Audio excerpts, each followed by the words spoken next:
LPU ప్లేస్మెంట్ల రికార్డులు సృష్టిస్తోంది. Final year student 2.5 కోట్ల ప్యాకేజ్ పొందుతున్నారు. 1700 మందికి పైగా ఎల్పియు స్టూడెంట్స్ 10 లక్షల నుంచి 2.5 కోట్ల ప్యాకేజెస్ పొందారు. విద్యా విప్లవం ప్రారంభమైంది లవ్లీ ప్రొఫెషనల్ యూనివర్సిటీలో. మహానాడులో ఒక ఆయన కూర్చొని, ఒక యువ నాయకుడు కూర్చొని తడిసిపోతున్నాయంట. మాకు కాదయ్యా తడిసేది, గ్రామాల్లో ఉండేటువంటి తెలుగుదేశం పార్టీ కార్యకర్తలకు ఇప్పుడు తడుస్తున్నాయి. నువ్వేమో చేస్తావు, అరాచకాలు చేయమని చెప్తావు, ఈరోజు చేసుకొని వెళ్ళిపోతావు. ఒకవేళ నువ్వు అధికారం లేకుంటే హైదరాబాద్లో మకాం మారుస్తావు, హైదరాబాద్ లేకుండా అంటే సింగపూర్కి పోతావు. నీ దగ్గర డబ్బులు ఉండే. ఇక్కడటువంటి సామాన్య తెలుగుదేశం పార్టీ కార్యకర్తకు లేవు కదా, మరి వాళ్ళకి ఎవరు అండా? ఈరోజు నువ్వు వేసినటువంటి విష బీజము రేపు ఇదే కార్యక్రమాన్ని వైఎస్ఆర్ కాంగ్రెస్ పార్టీ నాయకులు మొదలు పెడితే, రేపు వైఎస్ఆర్ కాంగ్రెస్ పార్టీకి అధికారం వస్తే నీ తెలుగుదేశం పార్టీ కార్యకర్తలను రక్షించే దేవుడు గుర్తుపెట్టుకోండి. ఈరోజు అధికారంలోకి వచ్చిన తర్వాత మనం స్ప్రెడ్ చేయాల్సింది, మనం ఈరోజు ప్రోత్సహించాల్సింది మంచితనాన్ని ప్రోత్సహించాలా. గతంలో ఏదైనా పొరపాటు జరిగినటువంటిది మేము తిరిగి దాన్ని అటువంటి కార్యక్రమాలు చెయ్యము అని చెప్పేటువంటి పరిస్థితులు మీరు పెట్టాలా. అది తీసుకొని పోకుండా నువ్వు కూర్చొని మహానాడులో లక్షల మంది పెట్టుకొని తడిసిపోతాయంటావా? తడిసిపోయేది మాకు కాదయా. నువ్వు అన్యాయం కేసులు పెట్టు, ఇంకా 10 భరిస్తాం.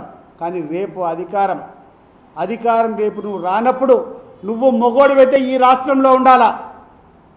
ఈ కార్యక్రమాలు రెచ్చగొట్టేటువంటి వాళ్ళందరికీ చెప్తున్నాను, మీరు మొగోళ్ళు అయితే రేపు అధికారం కోల్పోయిన తర్వాత ఇదే రాష్ట్రంలో మీరు ఉండేటువంటి ధైర్యం ఉంటే ఇటువంటి ప్రోత్సహించండి. మీకేం ఈరోజు కోట్లు సంపాదించుకున్నారు. ఏ కార్యక్రమం చేసినా విపరీతమైనటువంటి కమిషన్లు, డబ్బులు తీసుకొని అధికారం పోతానే వెళ్ళిపోయేదని మీరు సిద్ధంగా ఉండరు. బట్ ఇక్కడ సామాన్య కార్యకర్త యొక్క పరిస్థితి ఏంది? నిజంగా తెలుగుదేశం పార్టీ అభిమాని యొక్క పరిస్థితి ఏంది ఒకసారి మీరు ఆలోచన చేస్తారా? వాళ్ళు నిలవగలుగుతారా? వాళ్ళ యొక్క ఆస్తులకు మీరు రక్షణ ఉండగలుగుతారా? వాళ్ళ యొక్క ప్రాణాలకు మీరు రక్షణ ఉండగలుగుతారా అని చెప్పి నేను అడుగుతున్నాను. మంచితనాన్ని ప్రోత్సహించండి, మంచిని పెంచండి. ఒకవేళ చంద్రబాబు నాయుడు గారు ఎందుకు ఈరోజు ఈ రకంగా వ్యవహరిస్తున్నారని నాకు అర్థం కావడంలా. వాళ్ళ కొడుకు తప్పు చేస్తే, బాబు ఇది తప్పమ్మా, ఇటువంటి పరిస్థితులు వల్ల ఎవడూ బాగుపడింది లేదు, ఇటువంటి అనార్థాలను పోషించడం వల్ల ఏ ప్రభుత్వం కూడా మంచి సాధించింది లేదు, ఇది కరెక్ట్ కాదని చెప్పి చెప్పాల్సింది పోయి నువ్వు కూర్చొని ఈరోజు చంద్రబాబు నాయుడు గారు కూర్చొని ఏ కార్యక్రమం కూడా వైఎస్ఆర్ కాంగ్రెస్ పార్టీ నాయకునికి అందినట్టు జరిగితే పాముకు పాలు పోసినట్టు అని చెప్పి మాట్లాడతాడు ఆయన. ఎక్కడికి పోతుంది ఈ రాష్ట్రము? ఏంది పోతా ఉంది? అసలు ఏం స్ప్రెడ్ చేయాలనుకున్నారు మీరు? నేను ఈ మాటలన్నీ కూడా ఒక వైఎస్ఆర్ కాంగ్రెస్ పార్టీ ప్రధాన కార్యదర్శిగా మాట్లాడడం లేదు, ఒక మామూలు వ్యక్తిగా నేను మాట్లాడుతున్నా. అసలు ఎక్కడికి పోతుంది ఈ సంస్కృతి? ఎక్కడికి పోతుంది ఈ సాంప్రదాయాలు? మీరు పెట్టేటువంటి సాంప్రదాయాల వల్ల ఈ యొక్క జిల్లా యొక్క పరిస్థితి ఎట్లుంటుంది, ఈ రాష్ట్రంలో మిగిలిన ప్రజల యొక్క పరిస్థితులు ఎట్లుంటాయో ఆలోచన చేయండి. సామాన్య ప్రజలంతా మీరు చేసేటువంటి వికృత శాస్త్రం వల్ల బలిపశులు కావాలనా? మేము భయపడాలనా?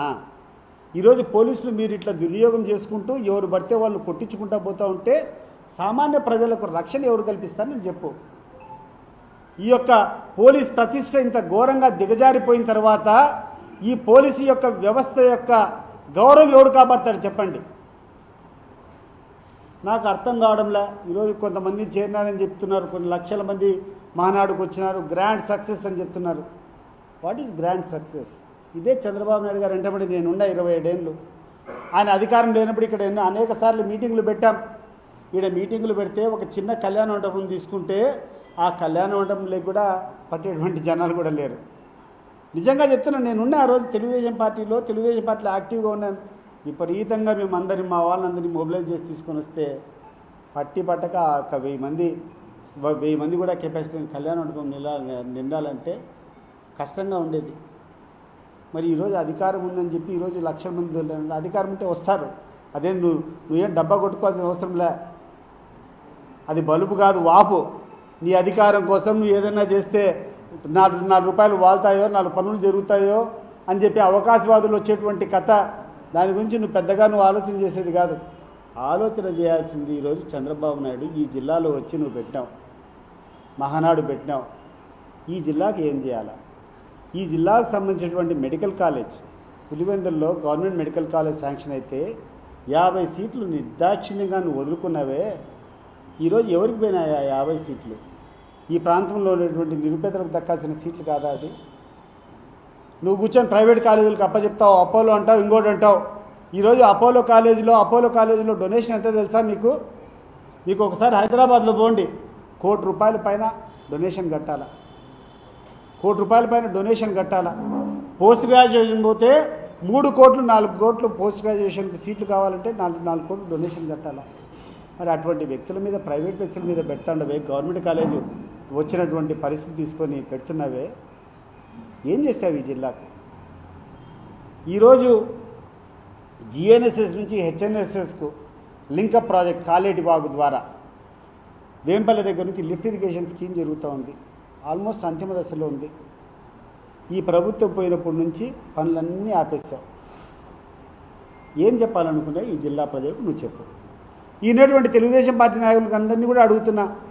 నేను కూడా తెలుగుదేశం పార్టీ ఉన్నప్పుడు, తెలుగుదేశం పార్టీలో నేను ఉన్నప్పుడు, తెలుగుదేశం పార్టీ అధికారంలోకి వచ్చినప్పుడు ఒక బాధ్యతగా తీసుకొని ఈ జిల్లా యొక్క ప్రజలు బాగుపడాలా, ఏ పార్టీ అధికారంలో ఉన్నా కూడా జిల్లా ప్రజలకు అభివృద్ధి ఫలాలు అందించాలని చెప్పి ఆ రోజు గడ్డం పెంచుకొని పోరాటం చేసి ప్రాజెక్టులన్నీ కంప్లీట్ చేసిన.